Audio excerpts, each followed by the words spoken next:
1 கொரிந்தியர் 12. அன்றியும் சகோதரரே, ஆவிக்குரிய வரங்களை குறித்து நீங்கள் அறியாதிருக்க எனக்கு மனதில்லை.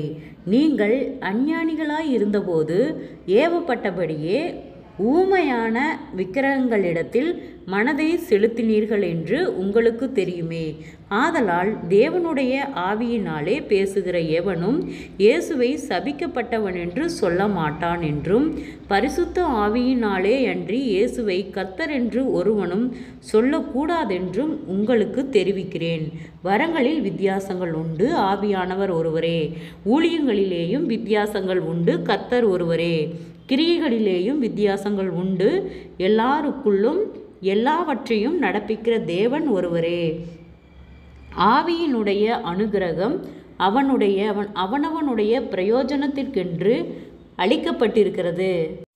எப்படி எனில், ஒருவனுக்கு ஆவியினாலே ஞானத்தை போதிக்கும் வசனமும், வேறொருவனுக்கு அந்த ஆவியினாலே அறிவை உணர்த்தும் வசனமும், வேறொருவனுக்கு அந்த ஆவியினாலேயே விசுவாசமும், வேறொருவனுக்கு அந்த ஆவியினாலேயே குணமாக்கும் வரங்களும், வேறொருவனுக்கு அற்புதங்களை செய்யும் சக்தியும், வேறொருவனுக்கு தீர்க்க தரிசனம் உரைத்தலும், வேறொருவனுக்கு ஆவிகளை பகுத்தறிதலும், வேறொருவனுக்கு பற்பல பாஷைகளை பேசுதலும், வேறொருவனுக்கு பாஷைகளை வியாக்கியானம் பண்ணுதலும் அளிக்கப்பட்டிருக்கிறது. இவைகளெல்லாம் அந்த ஒரே ஆவியானவர் நடப்பித்து தமது சித்தத்தின்படியே அவனவனுக்கு பகிர்ந்து கொடுக்கிறார். எப்படி எனில், சரீரம் ஒன்று, அதற்கு அவயவங்கள் அநேகம். ஒரே சரீரத்தின் அவயவங்கள் எல்லாம் அநேகமாயிருந்தும் சரீரம் ஒன்றாயிருக்கிறது. அந்த பிரகாரமாக கிறிஸ்துவும் இருக்கிறார். நாம் யூதராயினும் கிரேக்கராயினும் அடிமைகளாயினும் சுயாதீனராயினும் எல்லாரும் ஒரே ஆவியினாலே ஒரே சரீரத்திற்குள்ளாக ஞானஸ்தானம் பண்ணப்பட்டு எல்லாரும் ஒரே ஆவிக்குரியவர்களாகவே தாகம் தீர்க்கப்பட்டோம். சரீரமும் ஒரே அவயவமாயிராமல் அநேக அவயவங்களாயிருக்கிறது. காலானது நான் கையாயிராதபடியினாலே நான் சரீரத்தின் அவயமல்ல வென்றால், அதனால் அது சரீரத்தின் அவயவமாயிராதோ? காதானது நான் கண்ணாயிராதபடியினாலே நான் சரீரத்தின் அவயவமல்லவென்றால், அதனாலே அது சரீரத்தின் அவயவமாயிராதோ? சரீரம் முழுவதும் கண்ணானால் செவி எங்கே? அது முழுவதும் செவியானால் மோப்பம் எங்கே? தேவன் தமது சித்தத்தின்படி அவயவங்கள் ஒவ்வொன்றையும் சரீரத்திலே வைத்தார். அவையெல்லாம் ஒரே அவயவமாயிருந்தால் சரீரம் எங்கே?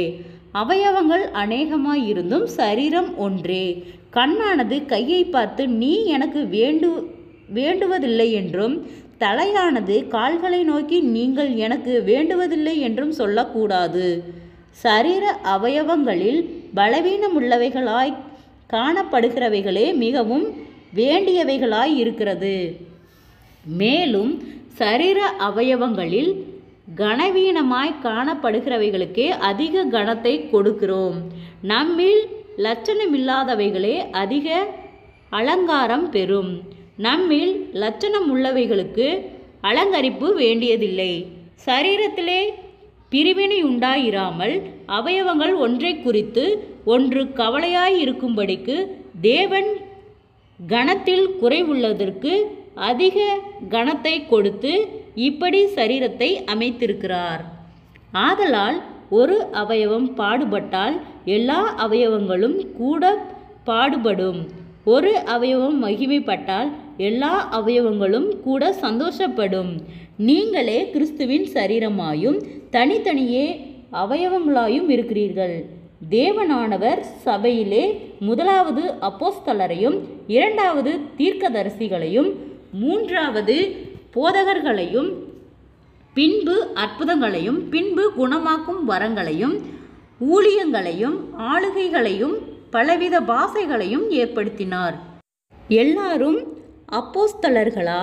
எல்லாரும் தீர்க்கதரிசிகளா? எல்லாரும் போதகர்களா? எல்லாரும் அற்புதங்களை செய்கிறவர்களா? எல்லாரும் குணமாக்கும் வரங்களுடையவர்களா? எல்லாரும் அந்நிய பாஷைகளை பேசுகிறார்களா? எல்லாரும் வியாக்கியானம் பண்ணுகிறார்களா?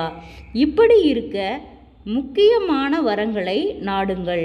இன்னும் அதிக மேன்மையான வழியையும் உங்களுக்கு காண்பிக்கிறேன். ஜெபம்.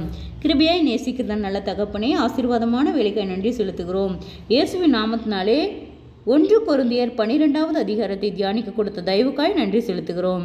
இந்த வார்த்தையின்படியாக கர்த்தாவே ஒவ்வொருவருக்கும் ஆண்டவரே விசேஷித்த ஞானத்தை கொடுக்கும்படியாய் நாங்கள் ஜெபிக்கிறோம். ஆண்டவரே, வரங்களிலே அநேக வித்தியாசங்கள் உண்டு, ஆனாலும் ஆவியானவர் ஒருவரே என்று சொன்ன வார்த்தையின்படியாக கர்த்தாவே நீர் ஒவ்வொருவருக்கும் ஆண்டவரே எல்லா வரங்களும் ஆண்டவரே எல்லா நலன்களும் பெற்று ஒவ்வொருவரும் அற்புதங்களும் அதிசயங்களையும் காணும்படி கர்த்தாவே நீர் வழி நடத்தும். ஆண்டவரே, நீர் ஒருவரே அதிசயத்தின் தேவன், ஒவ்வொருவரையும் ஆச்சரியமாய் அதிசயமாய் வழி நடத்தும். ஆண்டவரே, அநேக இக்கட்டுகளுக்கும் போராட்டங்களுக்கும் நீர் விலக்கி பாதுகாத்து கொள்ளும். இயேசுவின் நாமத்தினாலே ஒவ்வொருவரும் கையிட்டு செய்கிற வேலைகள், போகிற வருகிற பிரயாணங்கள், அவர்களுடைய தேவைகள் யாவையும் கர்த்தர் சந்தித்து பாதுகாத்து வழி நடத்தும்படியாய் நாங்கள் ஜெபிக்கிறோம். கர்த்தருடைய நாமம் மகிமைப்படும்படியாக ஆண்டவரே ஒவ்வொருவரையும் நீர் குணமாக்கும்படியாய் நாங்கள் ஜெபிக்கிறோம். ஆண்டவரே, பொல்லாத வியாதிகள் பலவீனத்திலிருந்து அற்புத சுக பலன் ஆரோக்கியத்தை கட்டளையிடும். ஆண்டவரே, கடன்பாரத்தோடு இருக்கிற ஒவ்வொருவருக்காய் நாங்கள் ஜெபிக்கிறோம். அந்த கடன்பார கட்டுகளிலிருந்து கர்த்தாவே நீர் அவர்களை விடுதலையாக்கும். ஆண்டவரே, சோர்ந்து போன ஒவ்வொரு இருதயங்களையும் கர்த்தாவே நீர் பலப்படுத்தும். ஆண்டவரே, அப்பா நீரே ஆளுகை செய்கிற கர்த்தர். ஆண்டவரே, அப்பா மீதம் எடுக்கத்தக்கதாக ஆண்டவரே அப்பா அவர்களுக்கு குறைவுகள் எல்லாம் கிறிஸ்து இயேசுக்குள் மகிமையால் நிறைவாக்கப்படட்டும். ஆண்டவரே, அநேக இக்கட்டுகளுக்கும் போராட்டங்களுக்கும் நீர் விலக்கி பாதுகாத்துக் கொள்ளும். தடுமாற்றங்கள் யாவும் விலகட்டும். இயேசுவின் நாமத்தினாலே முன்னோருடைய சாப கட்டுகளுக்கு நீர் விலக்கி பாதுகாத்துக் கொள்ளும். பிரிந்த குடும்பங்களை கர்த்தரே இணைக்கும்படியாய் நாங்கள் ஜெபிக்கிறோம். ஆண்டவரே, அப்பா நீ கர்த்தர் இணைத்ததை மனுஷன் பிரிக்காதிருக்க கடவுள் என்று சொன்ன வார்த்தையின்படியாக ஆண்டவரே அப்பா ஒருவருக்கு விரோதமாய் ஒருவர் செயல்படுகிறதான பொல்லாத கிரியைகள் இயேசுவின் நாமத்தில் விலகும்படியாய் ஜெபிக்கிறோம். ஆண்டவரே, உனக்கு விரோதமாய் உருவாக்கப்படும் எந்த ஆயுதம் வாய்க்காதே போகும் என்று சொன்னீரேப்பா. அந்த வார்த்தையின்படி கர்த்தாவே நீர் வழிநடத்தும்படியாய் நாங்கள் ஜெபிக்கிறோம். ஆண்டவரே, தேவைகள் யாவையும் கர்த்தரே பொறுப்பெடுத்துக் கொள்ளும்படியாய் நாங்கள் ஜெபிக்கிறோம். இம்மட்டும் வழிநடத்தின கர்த்தர் இனிமேலும் நீர் எங்களை வழிநடத்த போதுமானவராய் இருக்கிறீர். ஒவ்வொருவரையும் ஆச்சரியமாய் அதிசயமாய் வழிநடத்தும். அற்புதங்கள் காண்படி செய்யும். இயேசுவின் மூலம் ஜெபங்களும் பிதாவே, ஆமென்.